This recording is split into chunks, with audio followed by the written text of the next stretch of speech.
Welcome to all of you from Baha'i Chat, and we'll be talking a bit about that in a few moments. We are on the second and the fourth Saturday of each month. We have conversations of justice, unity, and the connection of hearts. The programs address a variety of topics that address the material and spiritual development of humanity and the challenges that are faced by individuals, institutions, and communities in this process. So we're very happy that you have chosen to be with us this afternoon. We are going to be talking about, today we have a special topic that deals with the aspect of justice. And in our community, in this country, that is a very primary topic that's on the lips and hearts of so many people. We want to, before going into that, to let you know that Baha'i Chat is in the process of transitioning from this present name to Oneness Chat. So if you see that at our next session, it's just the transition of the name. The programs will still be the same. So for today we are very happy to have a topic that will be presented by Tschika McBean. And this topic will explore the relationship between the pursuit of justice and personal sacrifice. And the person who's doing this is very well qualified, has lots of experience in this particular area. And I'll just tell you a bit about her. Tschika is a human rights officer working to advance international religious freedom for persecuted Baha'is in various communities. She engages with colleagues and partners in the discourse among human rights issues, including human trafficking, racial justice, and race unity. Before her current role, she prosecuted child abuse and maltreatment cases in New York City and provided legal defense to the reentry population in New York State as an Equal Justice Work AmeriCorps Legal Fellow. Tschika has also worked on deportation defense proceedings and has conducted a wide range of legal research and writings on various international law issues. Tschika is also a licensed attorney. She holds a BA in sociology, a JD, and LLM in international law. So Tschika, we are so happy to have you with us today, and welcome. Thank you.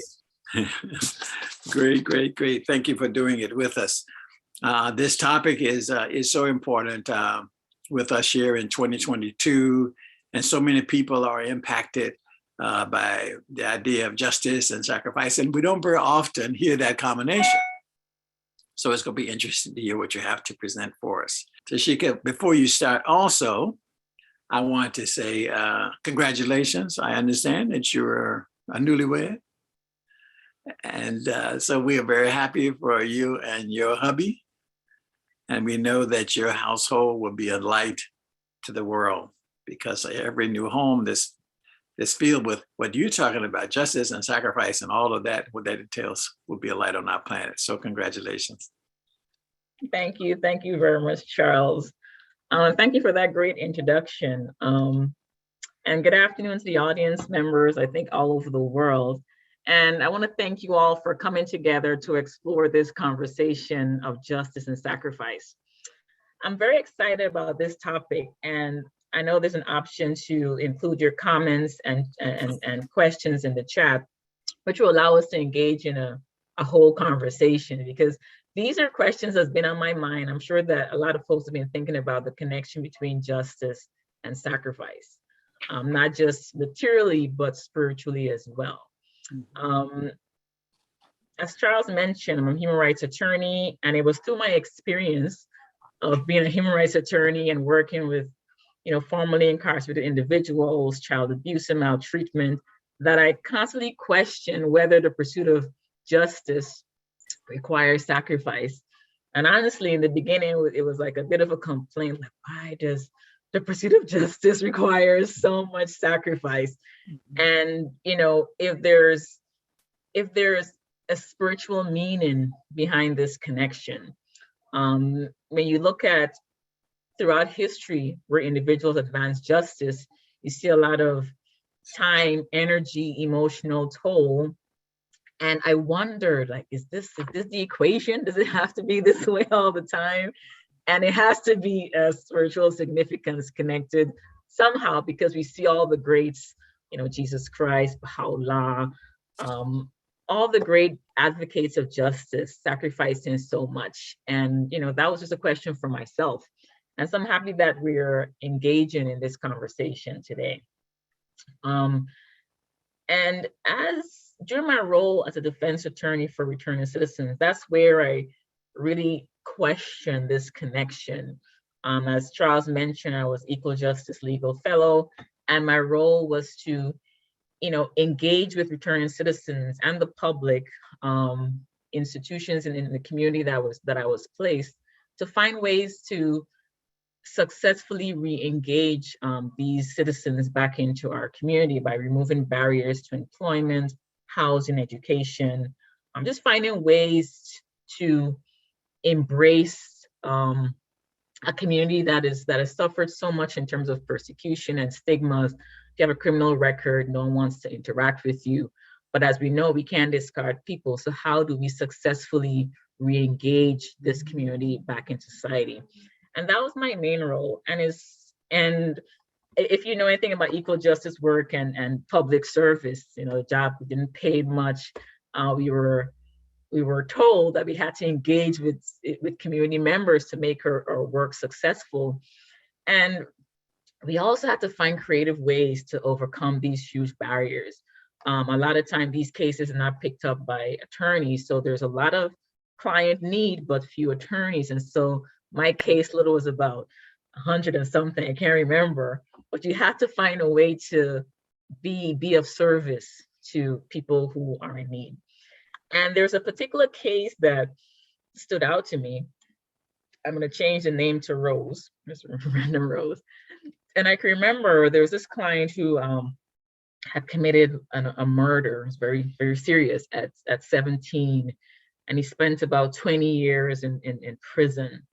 And then he came out of prison and he spent another 20 years trying to find, you know, work and housing. And it was always a challenge because this stigma was attached to him. And he was a model citizen. He tried to volunteer. Like his 20-year history after incarceration was remarkable. But at one point, he was able to luckily get a job that would have paid him enough for him to start, you know, beginning to live a certain lifestyle. He's not, you know, paycheck to paycheck, but at least after, you know, 20 years in prison, 20 years outside of prison, now I finally am able to get something. And he got this job, but about 2 weeks into the job, he was let go. And he was let go because the background check revealed that he had this felony conviction, and based on certain protocols, he wasn't able to keep the job at that moment. But myself and some other community members rallied around. He was able to maintain his job.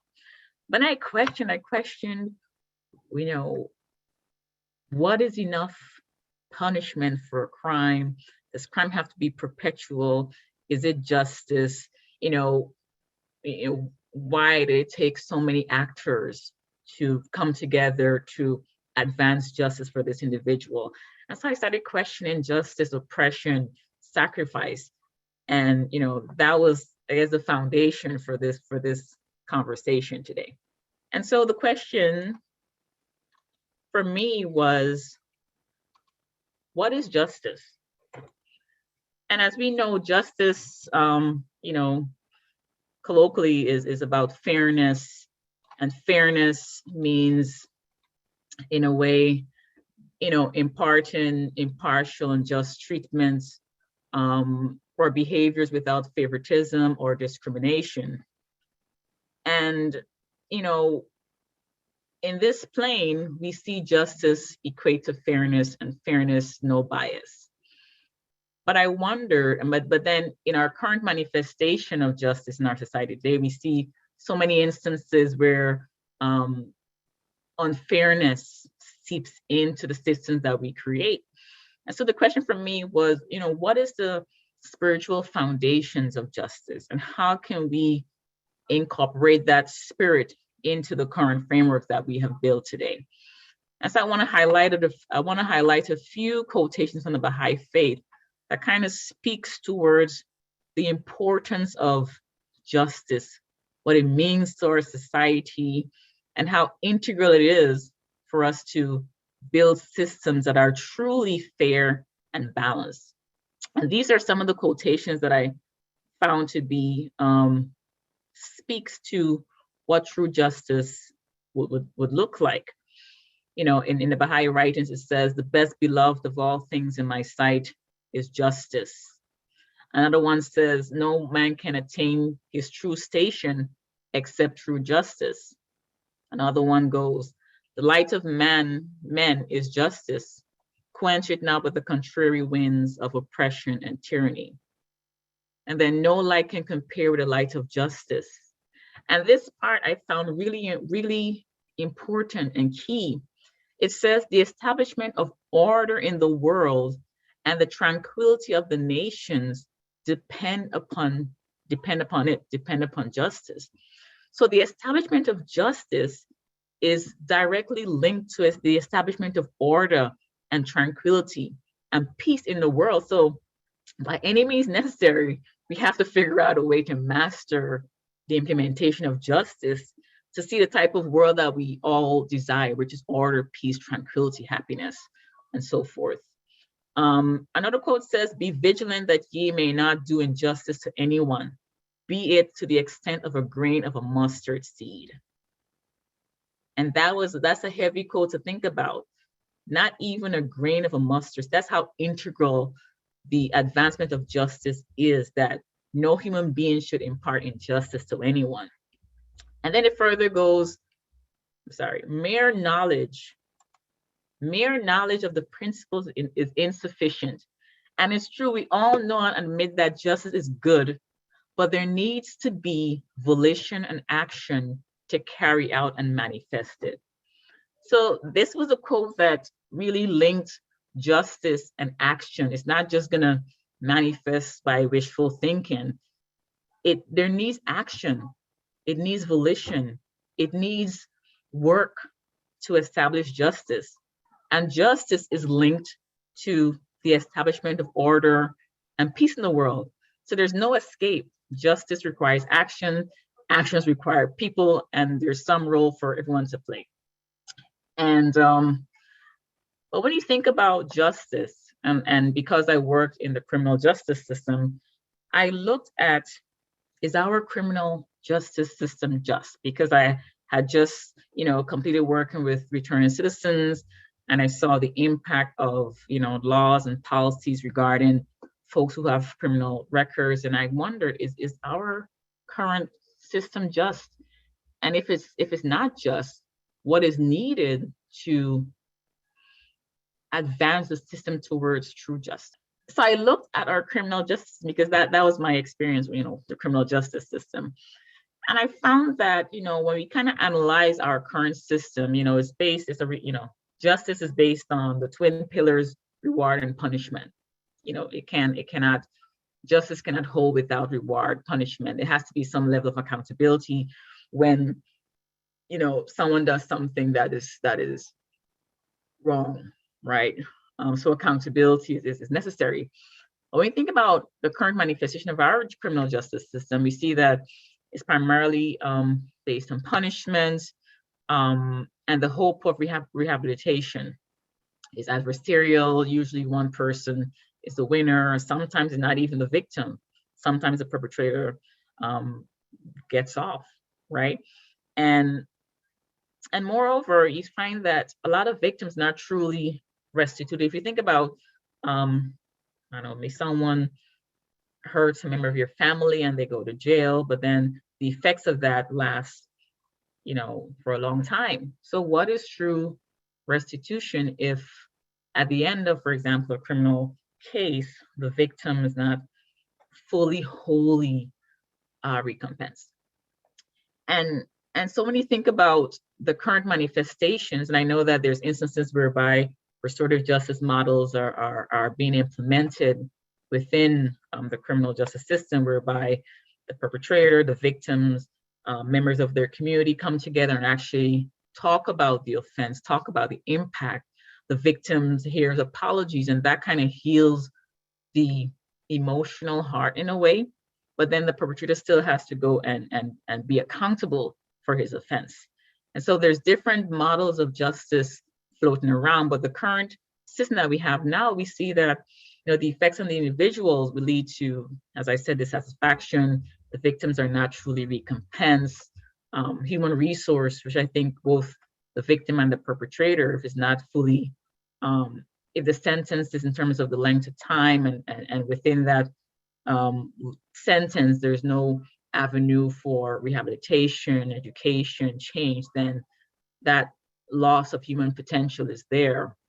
When we think about the impact on the community, we see instances whereby families are broken up for years, and then efforts to reconcile that family is not as successful. I remember one of my clients told me, and I never thought about this. He was like, Tschika, he spent about 20 something years in prison. And he's like, after you're released, the first question is, where do I go?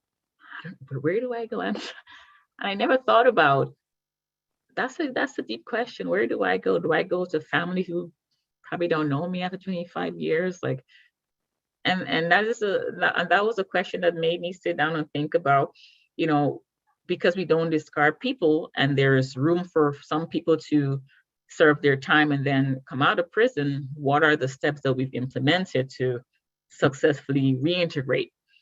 And then when you think about the impact of injustice within a justice system, on the institutions of the justice system, as you think about jails, prisons, the judicial system, you see that there's, and we see this today, lack of trust in these institutions.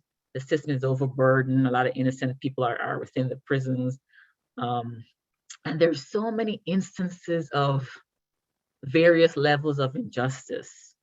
And so when I think about what justice is supposed to be and the current manifestations of what we try to implement justice, we see that there's a disconnect. And in some instances, it seems oppressive in a way, oppressive to the institution itself, the individuals, and the community. And so we see those different manifestations of injustice within these the individual, community, and these institutions. And one of them I wanted to highlight, which I found to be very interesting, because prior to me being an attorney, that was not a form of my knowledge system, that these are things called collateral consequences that is attached to someone who has a criminal record. And I guess a good definition is the long-term effects of a convicted illegal behavior or crime. So you have a conviction and you're out of prison, there's certain things that follow you throughout your entire life sometimes. And some of them that we know of, you lost the right to serve on a grand jury, lost federal licenses, driver's licenses, and there's so many.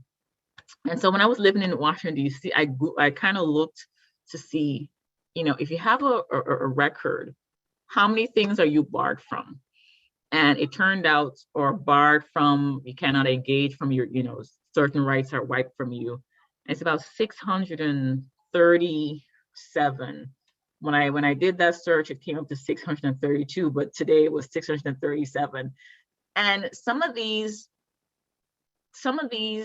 consequences are aimed to protect people who don't have criminal record.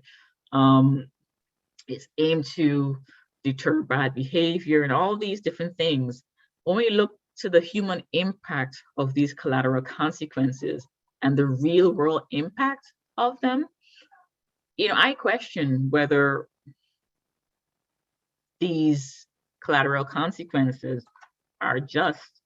And I'm recalling a particular case whereby this individual, I think his crime was a theft of some kind, or it could have been drugs, I can't remember.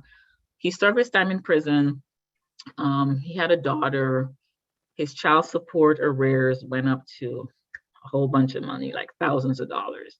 He was released from prison, but because of the child support arrears, he wasn't able to get a driver's license. He wasn't able to like keep his, barber license, because certain offenses, you don't have the right to get these occupational licenses. And so he was stuck in this, I don't know what to call it, just this hell, I would say, of not being able to provide for my child because I have a record, but also my child support arrears went up to $1,000 when I was incarcerated, and I can't get a license to work to pay this off, and I can't get a driver's license to drive to work. It was just a whole mess. So, I guess the reality was potentially good ideas in terms of protecting people outside results in consequences that, there's no other word to say but oppressive. So, I guess my point was in saying all this, that we try to manifest justice within our system, but because unfairness, bias, all these things seep in, the system that I saw was very oppressive and unjust. And so I question, what is justice? And in my estimation, it also has to be the absence of oppression. Because one of the quotes of Spiritual Foundation says, the light of men is justice, and quench it not with the contrary winds of oppression. So in my estimation, any system that is oppressive, right? And oppression, the definition reads, a situation in which people are governed in an unfair and cruel way and prevented from having opportunities and freedoms, seem to be oppressive. And what I saw in regards to collateral consequences and just the impact of having a record and that perpetual punishment leads me to think that the current system doesn't seem to offer that justice that we seek. And so knowing that, the next question for me was, what will it take to advance or change or reform this system so that it will be much more just in terms of what we read, what justice should look like. Justice should look like, something that transformed the world and bring order, and what I saw was not that. And we also saw that justice requires some action or volition. So seeing something that was unjust, in my estimation, knowing that action is required, then, what is needed to advance this goal? And in many instances, sacrifice was that word that kept popping up, right? Sacrifice. There's some level of sacrifice that need to have to advance, efforts of, moving that needle ever so closer to justice. And initially, when I thought about sacrifice, it was more of a burden. I have to sacrifice something. Why do I have to sacrifice something? But then when I looked towards the spiritual meaning of sacrifice, it was much more rewarding and even encouraging to engage in some instance of sacrifice. Because sacrifice, people think sacrifice, you're giving up something. But in essence, sacrifice is a gift. And when I look towards the Baha'i writings again, because that's my source of spiritual knowledge, when there's some difficulty in my life, I flip through the page to find something that gives me spiritual meaning. And there were so many quotations that speak to the rewards of sacrifice in such a way that humanity should be rushing to be sacrificial to advance anything, something, right? And the first quotation was, to make a sacrifice was to receive a gift. So I wasn't losing anything. It wasn't something that should be a burden. I have to give up something, like why? It was more of, I give up something and I'm receiving a gift, right? Because the bounties of God is endless, actually. And another quote that kind of cemented the idea of sacrifice was the second quote that spoke to, that read, if you plant a seed in the ground, right, a tree will become manifest from that seed. The seed sacrifices itself to the tree that will come from it. The seed is outwardly lost, destroyed, but the same seed which is sacrificed will be observed and embodied into the tree, its blossoms, fruit, and branches. If the identity of that seed had not been sacrificed to the tree, which became manifest from it, no branch, blossom, or fruits would have been forthcoming. So in essence, you see, you give up something, but the rewards of what you give up is so much that you can't think of it as a loss. And then I read other quotes that spoke to, it's rare, it's how rare the human soul sacrifice for someone else, in a way that we're robbing ourselves from this bounty of a gift from God. And then, there's other quotation that even pushes you to engage in sacrificial efforts, as long as one has not taken a portion of the mystery of sacrifice, it is impossible for him to attain to the kingdom of God. That was like, okay, I need to start doing something, right? Because if I don't partake, I can't attain to the kingdom. It's much more important than just thinking I'm receiving a gift. It is integral to that next step of advancing. And then one may sacrifice his comfort and material means in order to help the poor and the needy. In doing so, one is rewarded spiritually, but has given up something of material value instead. So if you think about, the purpose of life and all these things, there's a one quote I love that says, everything will pass away except for what we make of our souls, right? And if we think about giving up our material things for spiritual benefit, you see that sacrifice is no longer a burden, is actually a gift and necessary for us to advance spiritually. And so finding avenues whereby you can engage in conscious sacrifice, I would say, is a benefit. And, what is a better way to engage in sacrifice than in the pursuit of justice, which is necessary for the building of the order of the world, right? And so that's where that, justice and sacrifice and the spiritual implications of these two actions kind of tie together for me.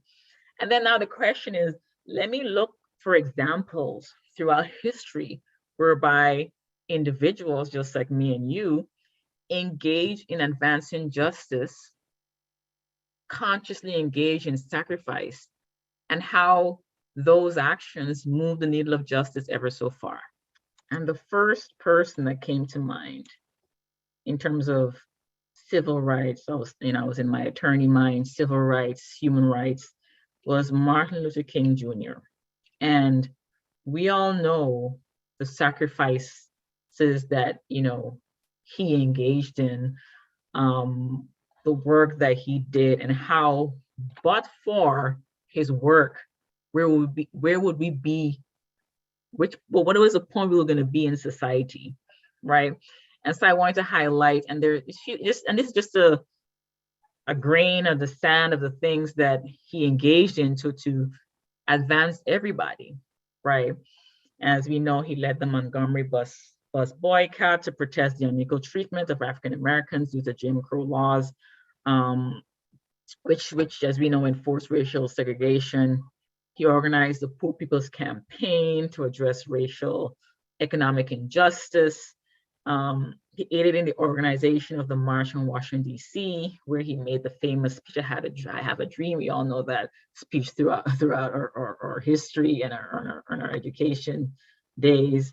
And as a result of all the things that he did, he suffered so much, not just to his body, but eventually he lost his life in the pursuit of justice.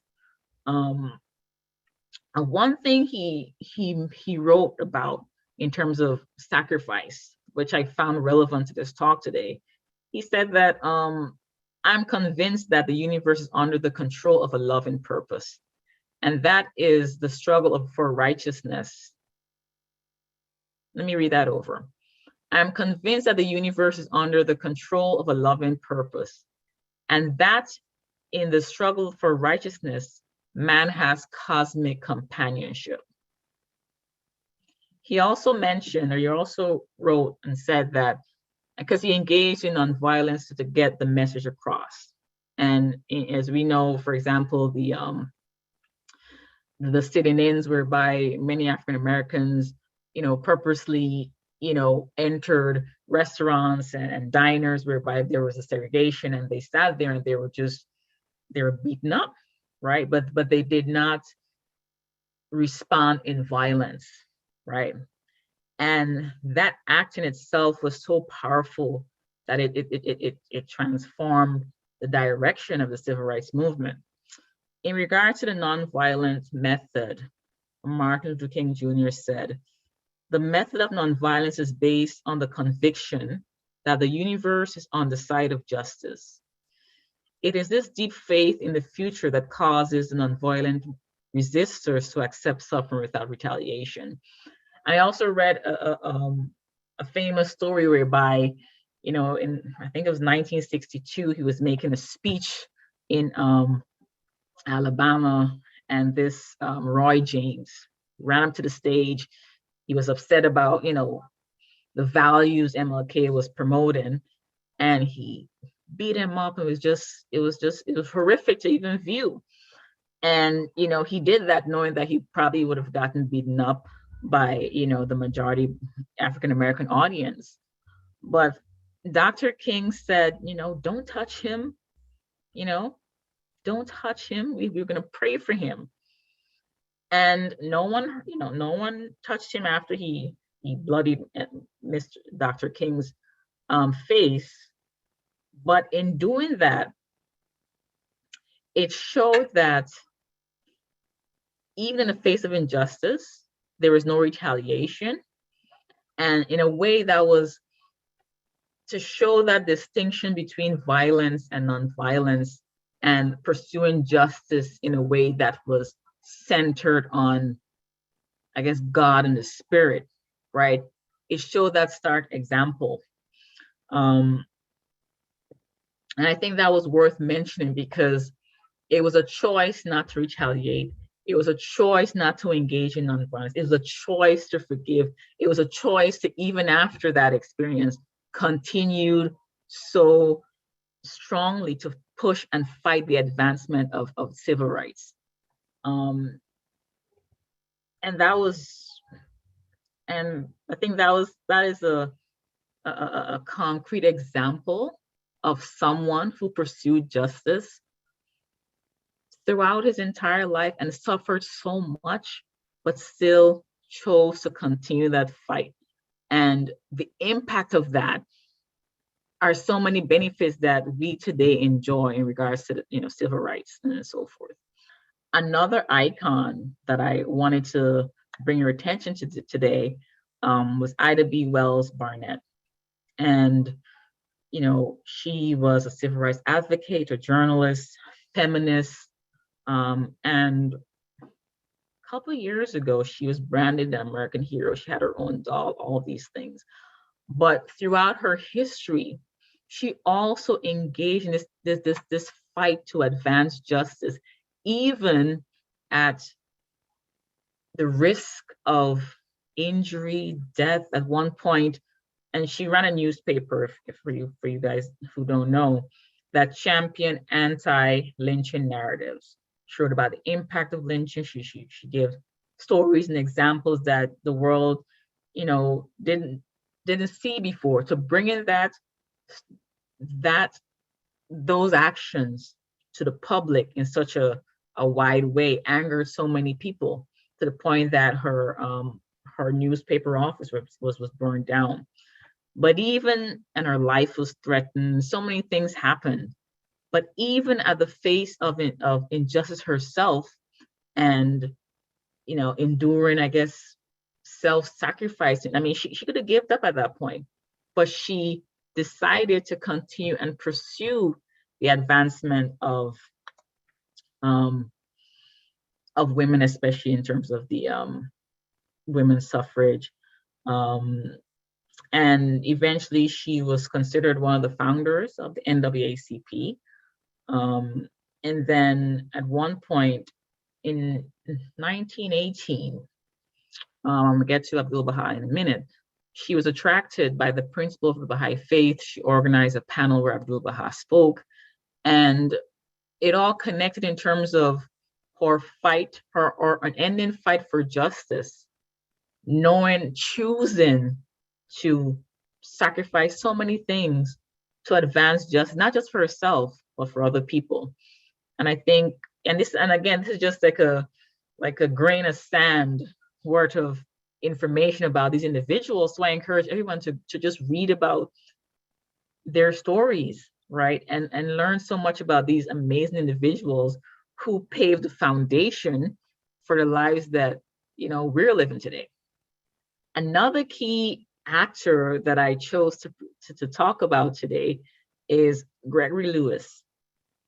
And I chose to present about the life of Gregory Lewis because, not just because he was an amazing attorney, but he did so much to champion race amity within the United States, and at the risk of so much personal injuries and stuff like that, that it was key to include Mr. Lewis into this conversation. And another individual that, if you don't know, you should definitely try to Google and search and just read, just to understand the nature of his work and this unbending nature of self-sacrifice in the advancement of justice. Mr. Gregory Lewis was among the elite group of highly educated African Americans during his time that W.E. Du Bois called the talented 10th.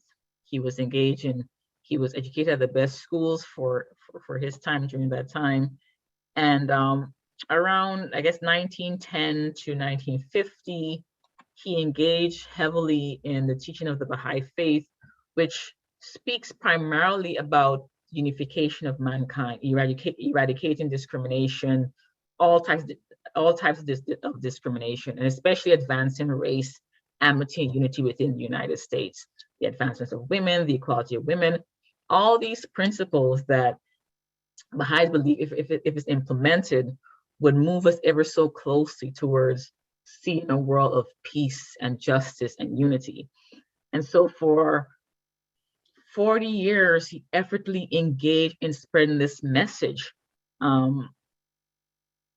And at one point, he was married to a white American, and during that time, during Jim Crow and lynching, that would have been a mark on your back as a Black man.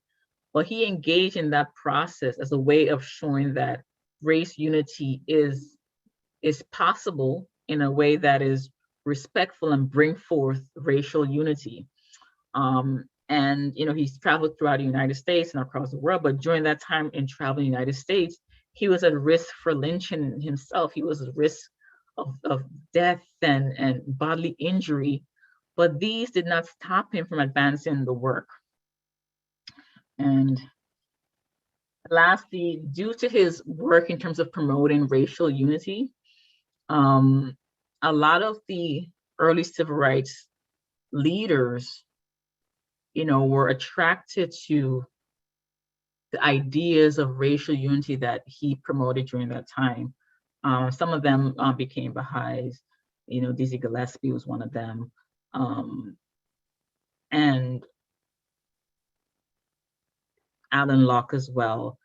And so I thought that his work, and I encourage you all to definitely read up and learn more about these.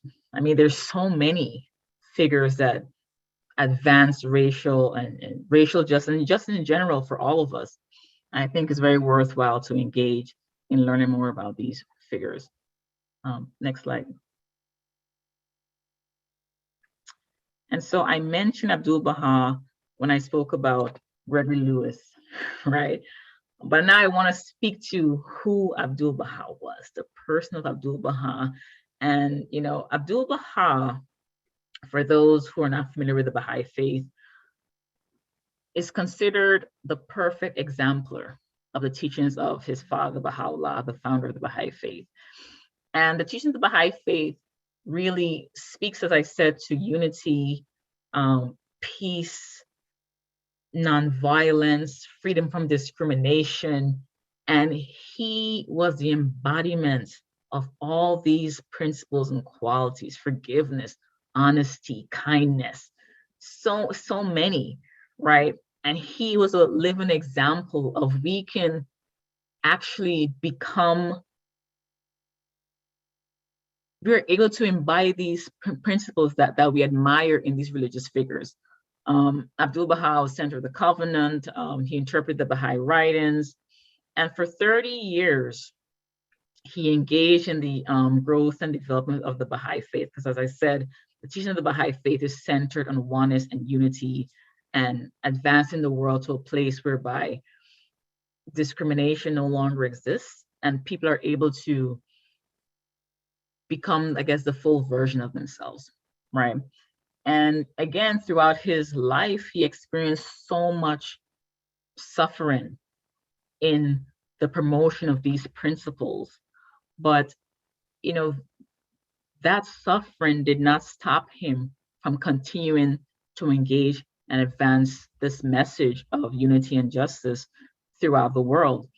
And I mentioned some examples of the hardship that he endured. His father at one point was in prison for about 4 years, innocently, of course. And due to that, he suffered poverty, hardship. Personally, he suffered 5 children died during the course of his ministry. But in all these things, he endured and still continue to effortlessly promote justice and oneness and self-sacrifice and peace, the advancement of women especially. And I think just seeing examples whereby these individuals aided so much the growth of justice at the expense of their own selves at many times, it's enough for us to think about, what maybe can I do to engage in this process of advancing justice. I also want to mention, as I said, one of the things that Abdul Baha was especially concerned about, especially in the United States, was the eradication of racial discrimination. Because in the eyes of a religious figure, it made no sense that people who are all servants of God will think of themselves higher or lower than another servant of God. And so advocating for race amity and race unity in the United States was a key project, I would say, for Abdul Baha. So in 1912, he came to the United States, and that's one of his main goals: to spread the Baha'i faith and the teachings of the Baha'i faith, oneness, unity, but also to specifically engage in the promotion of race unity. So we engaged with a lot of African-American scholars during this time, and also engaged with the NAACP. And at one point, based on his example, just his persona, the words that he spoke. And again, if you Google these individuals, you will see that this is just a tiny speck of the work that they did in their lives. And I want to highlight, which I think is very key, that here's this individual coming from, the Middle Eastern region at that time, coming to the United States and fully immersing himself in trying to eradicate this very evil social ill of racism, right? And think about how many folks would decide to just go to a different country and try to self-sacrificially engage in changing social ills like, racial injustice, these things. But I want to mention that, he came to the United States, he was engaged with for this particular topic, engaged with so many civil rights leaders, and to the point that, and it was a great piece of insight that I didn't know about before I was doing this presentation, that, in 1912, W. Du Bois and Abdul Baha engaged in conversations. And during his visit, as I said, he made special appeal to African Americans. He spoke before the AME Church, Bethel Literary Society. He spoke at Howard University. He made about 4 speeches at the NAACP conference, which I read left a very good impression on W. Du Bois. And in a section in a book that I read, W. Du Bois is said to have remembered meeting Abdul Baha, and he said this meeting will change his life. I met Abdul Baha personally when he was in America, Du Bois recounted. I had great respect for him and for his movement, to the point that in 1912, based on the work that he was doing, based on his engagement, his endless push for race amateur United States, his work was recognized by the NAACP, and he was branded Man of the Year, Man of the Month. He was branded Man of the Month. And it was very interesting that here's this individual coming from, another part of the world, having such an impact on these early civil rights leaders that his work was recognized, and he was featured in one of their prominent magazines. And I also read, which I want to read real quickly, was that when Abdul Baha passed in 1921, Du Bois wrote in the same Crisis magazine that 2 men sat high before the world today, Eugene Debs and Abdul Baha. And that was a piece of insight that I didn't know before I did this was researching this presentation. And I think it goes to show that a relentless effort to engage in a project or an idea in terms of race unity, engaging in this process, being relentless, your work is not only recognized, but praised, and in many instances imitated. And I think that knowledge about Abdul Baha and his push for race amateur United States was worthwhile to mention. And again, if you're not familiar, do your research and also be inspired by these great individuals. And I mentioned Abdul Baha, the son of Baha'u'llah. In the Baha'i faith, Baha'u'llah is considered the founder of the Baha'i faith.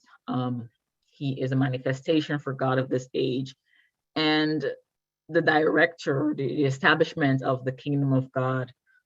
His work, he spent about 40 years in prison based on promoting this new religious principle of oneness and unity, the equality of men and women, wrote about the establishment of world peace, which seems like a fleeting idea, but based on his writings and based on the work and that he has written about, really shows the ways in which this idea is possible. And based on the work that he did, the new ideas that he was promoting, he was in prison for 40 years, as I said, and he suffered extreme hardship throughout his life. But again, these sufferings and the hardship that he endured did not stop the passion to promote this new idea, which in many instances secures the foundation of justice. Majority of the quotes I read in the beginning was his work regarding justice and how justice is integral to the establishment of peace and order in the world. And I think that it was great to just briefly mention Baha'u'llah and his work and the self-sacrifice that he endured to give us all this message, which I believe many Baha'is believe will be the foundation of the establishment of the kingdom of God and remedy all the ills in the world today. Like whenever I have a question about society, I go into these writings and see so many instances and teachings that will help alleviate, the current ills in society today.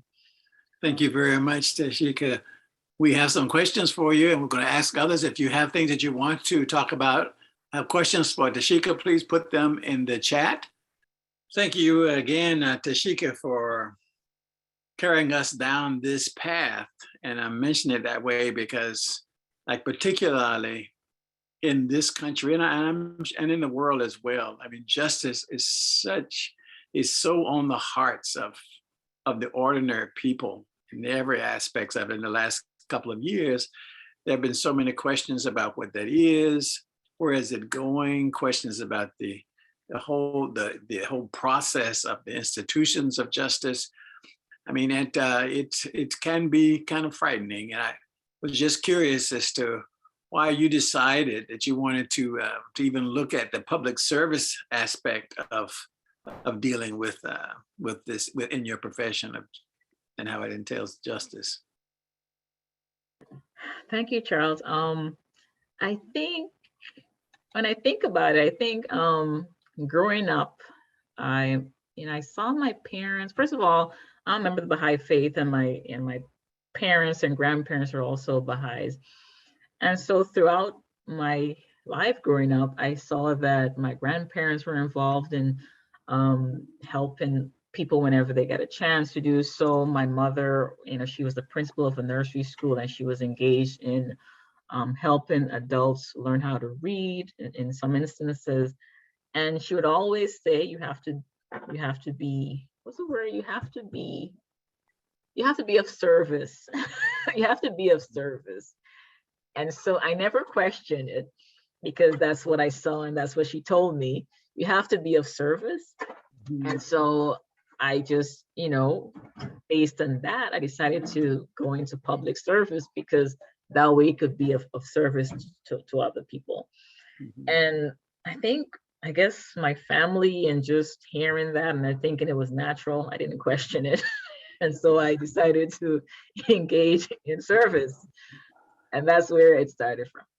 Okay, well, we are certainly influenced by our parents and the household we live in to help us in making those kind of determinations. And I noticed also, like you highlighted some individuals there, Gregory, several others, including Abdul Baha himself, in looking at their examples that they gave, and also, but ultimately it's going to get back to each one of us as an individual, in our climate today. I mean, how do we stay hopeful about justice, or what are the things you think that we could actually do as individuals to make the process of justice more prevalent?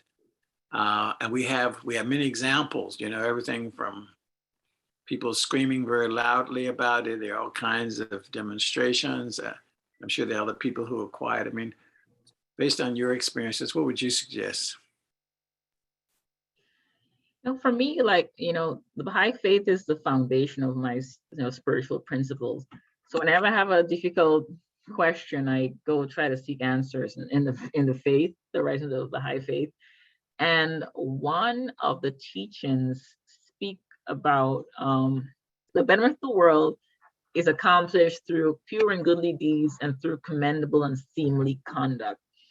And I think even in the face of so many instances of injustices, mm-hmm. there's something, even by being an example, showing an example of how to be kind or how to not be engaged in prejudice or standing up for someone who you see is being, unjustly,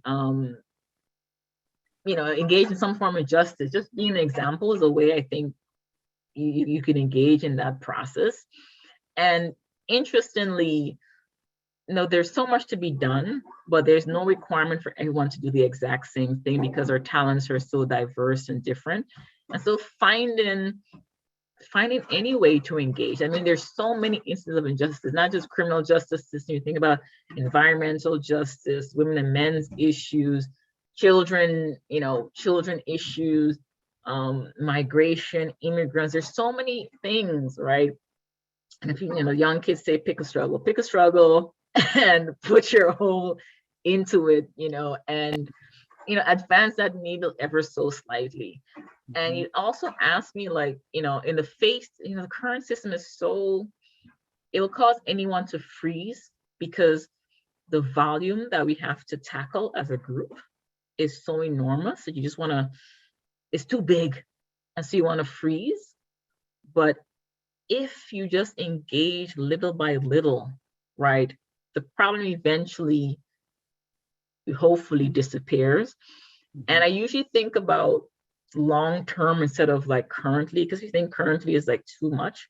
But you think about the potential of what could potentially happen in the future, it makes it more palatable to do little by little. And I think about, for example, you think about back in the day when slavery was the way of life and no one questioned it.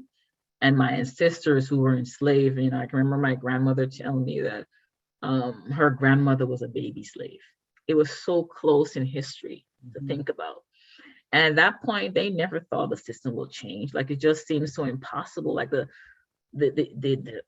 seemed impossible. But now we look back at it and it seems so impossible to happen.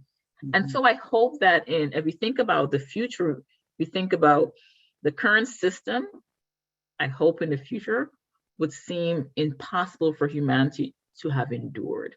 So I think about the long term and what could potentially happen than to be consumed in what's happening right now. And you think about all the unjust systems that have been eradicated throughout the years.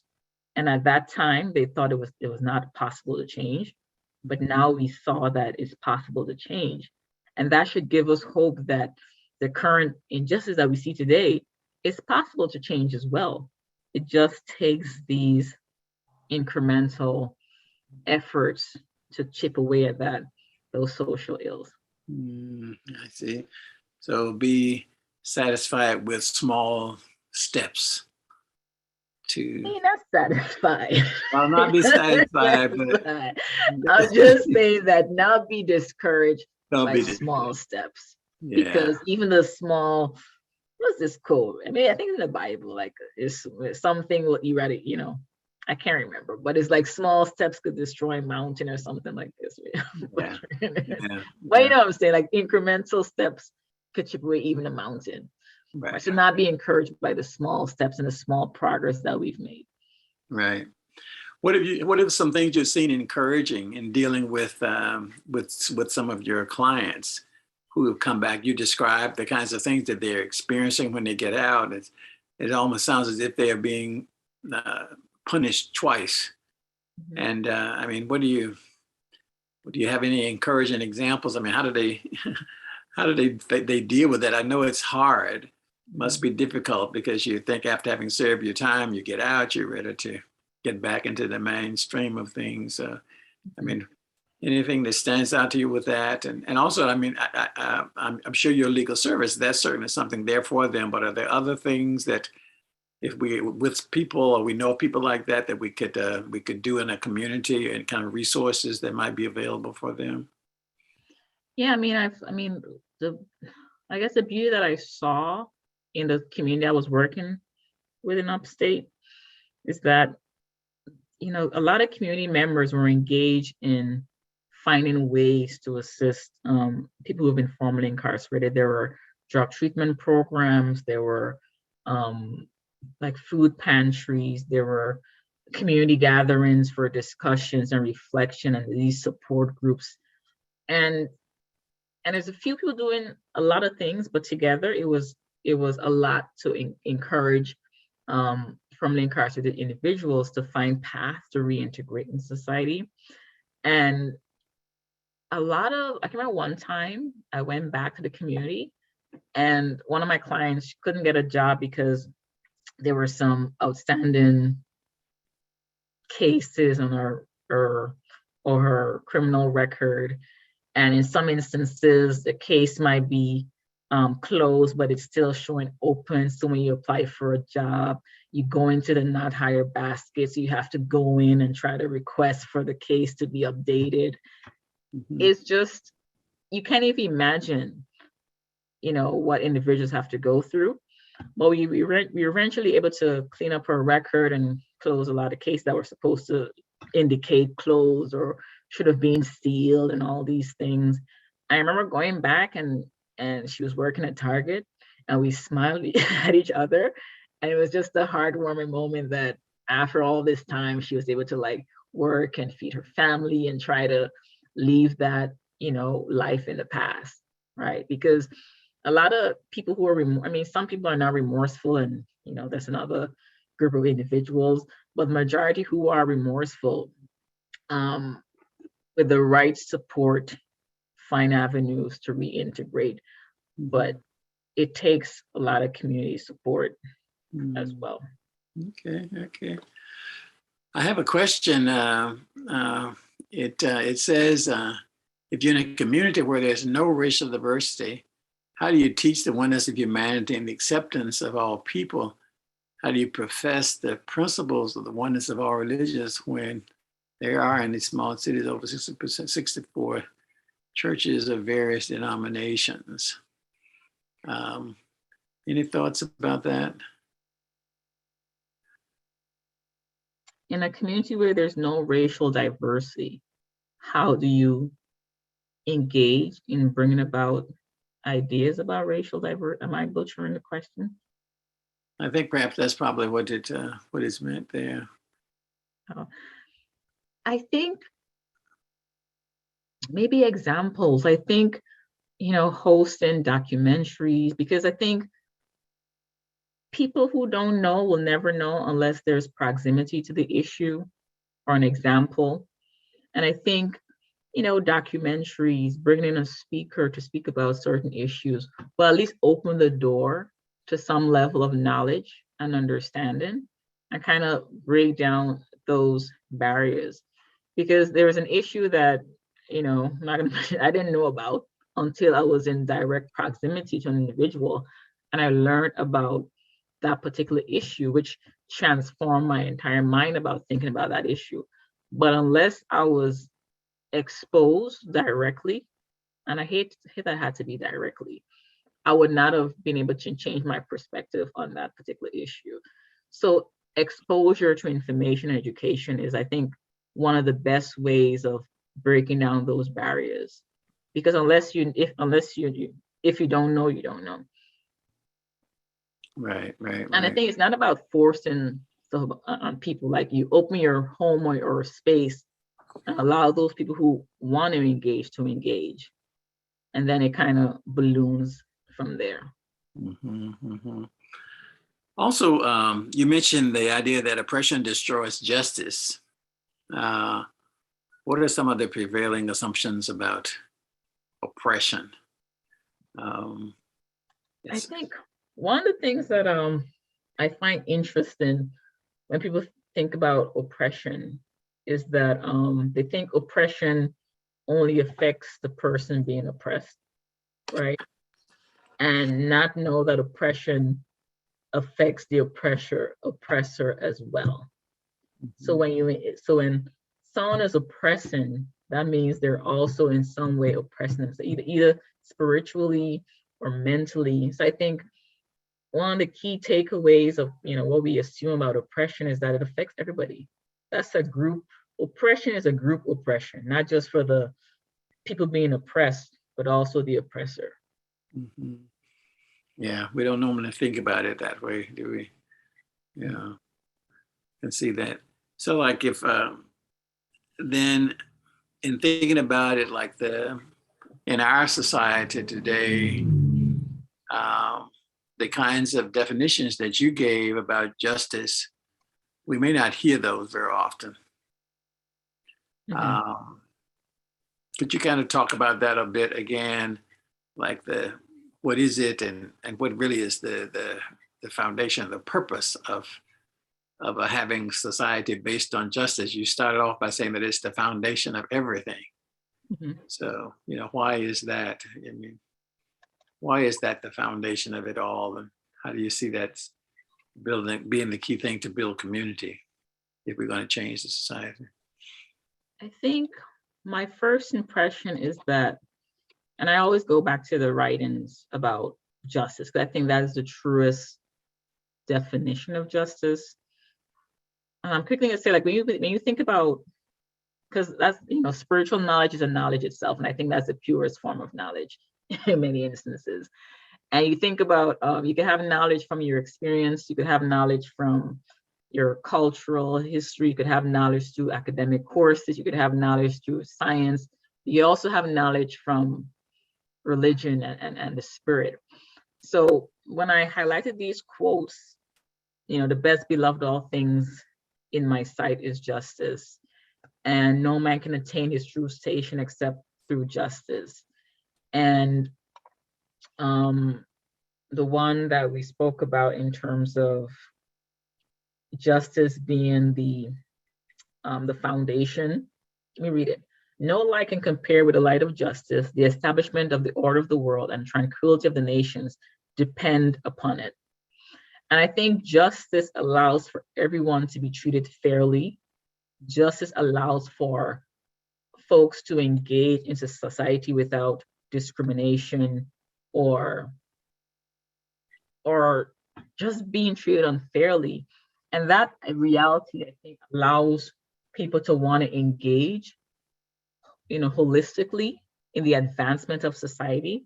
Like, if I'm not being treated well by society or a group or something like this, then it will take a lot for me to want to engage in helping a society that treats me terribly, right? Unless you have this spiritual foundation. But it makes it much more easier for people to want to engage in society if they know they're being just and there's fairness. I think that's where that foundation is. That if I'm being treated fairly, if I'm not being discriminated against, if I know that the cards are stacked equally, right? No one's getting more than they're supposed to. I'm not getting less than I'm supposed to. Then I want to continue to engage and build that system in society. But if it's unjust and just like, all over the place, then it just makes it harder to want to engage. And I think, in my estimation, that's where that foundation of justice is so important. So then ultimately it goes back to the person, it sounds like you're saying, that in order to do that, the energy to act, to live a life like that, and to assist in this process and whatever the circumstances that we might have, that's each one of our work that we have personally to carry on, if we're going to bring about those gradual changes that you mentioned. Yeah. I mean, it's, to me, the writings were clear. Like, if you want a world that's orderly and just, then justice requires action and volition. And if I truly want this world of peace that allows humanity to, human beings to become the best versions of themselves, then I'm gonna have to want to choose to engage in any way that I can, even if it's like, 0.5%, to help advance that goal of justice. Mm-hmm. You mentioned a couple of people also. I just wanted to, someone was asking about, having resources available to help us, I guess, to become inspired by the actions of other people who've kind of walked this path. And you mentioned some there. Any other suggestions as to how one can gather materials or things you think they might want to read, or that would be helpful for them, that might help us to become more inspired to walk in the path of these people? I think one of the key things is, I didn't mention this amazing individual, Brian Stevenson, that also is an inspiration of mine, not just because he's engaged in legal work, but I watched this documentary on, it's called True Justice. It's on HBO, and it goes through his life, trying to, undo unfair sentencing for death row individuals, and just his life story in advocating justice. And it was just remarkable. A very good documentary if anyone wants to be inspired by someone else's life. It's called True Justice. And it really shows someone living in the flesh who is being so sacrificial in advancing justice. And you ask what you can do. I mean, I think volunteer, I volunteer a lot. And I volunteer when I can volunteer. But volunteer, and one of the things Brian Stevenson has to talk about proximity and how you get close to an issue, you want to engage in the issue. And so volunteering is a way to get close to the issue and get that own sense of, I need to do something because, and also in the Baha'i faith, if someone is suffering, that means eventually, inevitably you suffer, right? Because we're all one family. When we get to the point whereby we realize that we're also interconnected, that if something happens to you, it happens to me, then I'll be earnestly concerned about the well-being of someone else. Like we have these closed minds, we kind of want to protect our family, our spouses, but hopefully eventually we're going to expand that mindset to want to be of support and service to my community, my nation, the world, because we're all so connected. You can't separate yourself anymore. We are haunted in America by our history of racial inequality. I think that our history of lynching casts a shadow over the modern death penalty. The Supreme Court was urged today to strike down the death penalty because it is applied unequally to black and white. The court said a certain amount of bias is inevitable. The injustices in these cases literally jump out at you when you look at them. So that really, their trial is just a legal lynching. So we set up this project to provide legal services to poor people, incarcerated people. Brian is the work. There's no way to separate him. When Brian started in Montgomery, they were getting a lot of bomb threats. I feel protective of him because people don't like what he has to say or things that he's done. Tonight, we are taking this broken history, this inequality and injustice, and we're trying to do something with it. My clients have been broken by trauma, broken by bias and discrimination. We are going to be able to get some people over to safe passage, but there are going to be other people that's not going to happen. I think it's important that we understand all the ugly details, because those are the things that actually give rise to what might allow us to one day claim something really beautiful.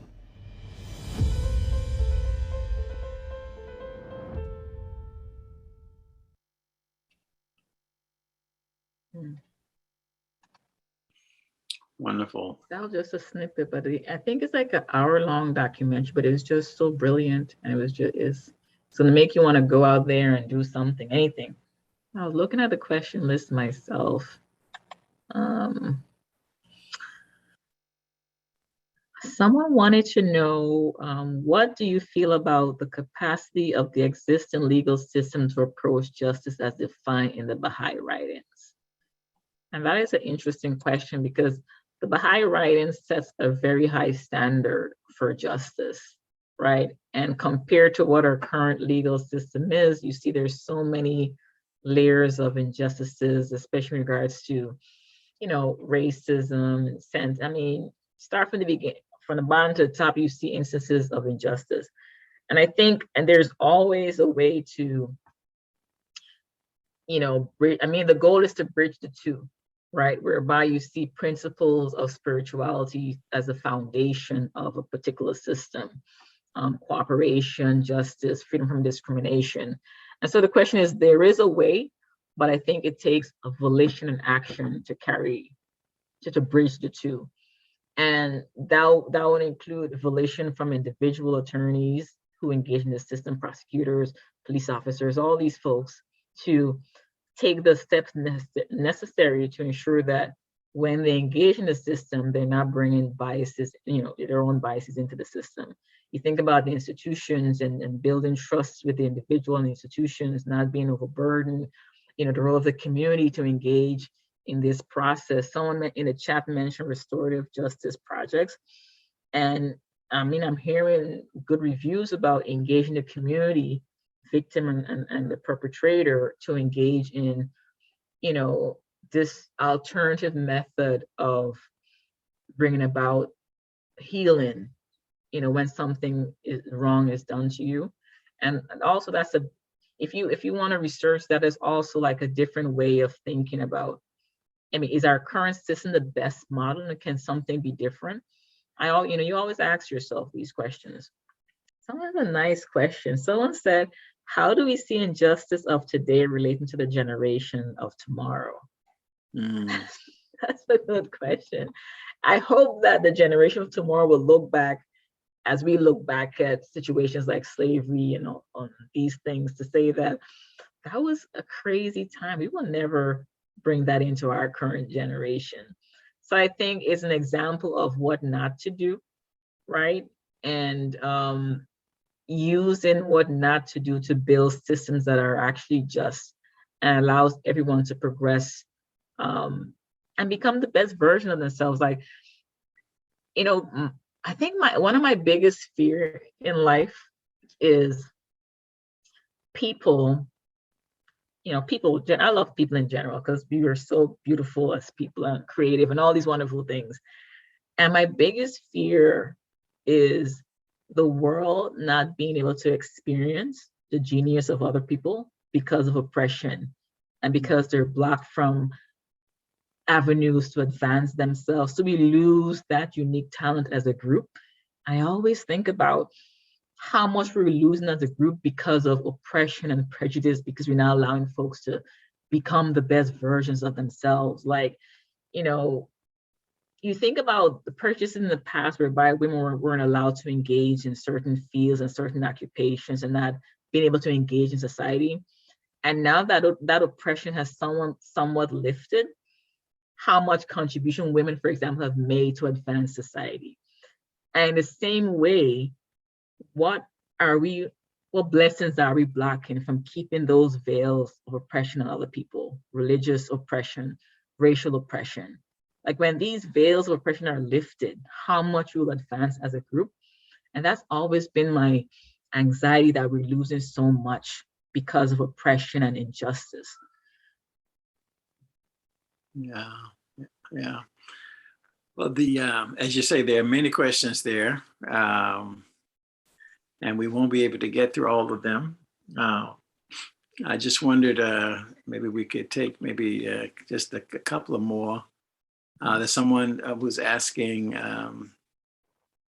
about where was it here? About the abolitionist movement and reimagining and reconfiguring the entire criminal justice system. Mm-hmm. And additionally, how demilitarizing or reforming oppressive police practices. Mm-hmm. That's also a huge question that I think about. What I know for sure is that justice is upheld by reward and punishment, right? So when someone does something that's harmful to other individuals, there has to be a process of accountability, and in some instance, accountability, you could call it punishment, whatever the case might be. There has to be some level of accountability so that others know that you're not supposed to do this, society is safe, and all these things. And so I think there's always room to reimagine what we've already built. Like, do we need to lock someone for 25 years? And to me, it's like, what is the science behind these practices? And can we think of more effective methods? I always think that we can always think about how to improve and make something better. What is the goal of incarceration? Is it punishment, or is it also rehabilitation? And what do we need to fix within individuals so that when they're released they're of benefit to society. So there's always room to rethink and imagine, do we need to lock up folks? How was the length of time? What should people be doing when they're removed from society? Should they be allowed to work and send money back home to their families so that families are not impoverished? There's room for so much improvement. I don't think what we have today is the best, and we have to stick with it. There's always room for improvement. Thank you. And I think that's a wonderful note for us to end our session on. That we appreciate the clear descriptions, and then also that there is hope, but it requires each one of us to act and define our part in helping to change the injustices and to establish more just systems in our community, in our country, in the world, actually. And then what does sacrifice look like as a part of that? So it comes back again to the individual. I really appreciate that perspective, and really it's been very enlightening. Thank you all. Thank you.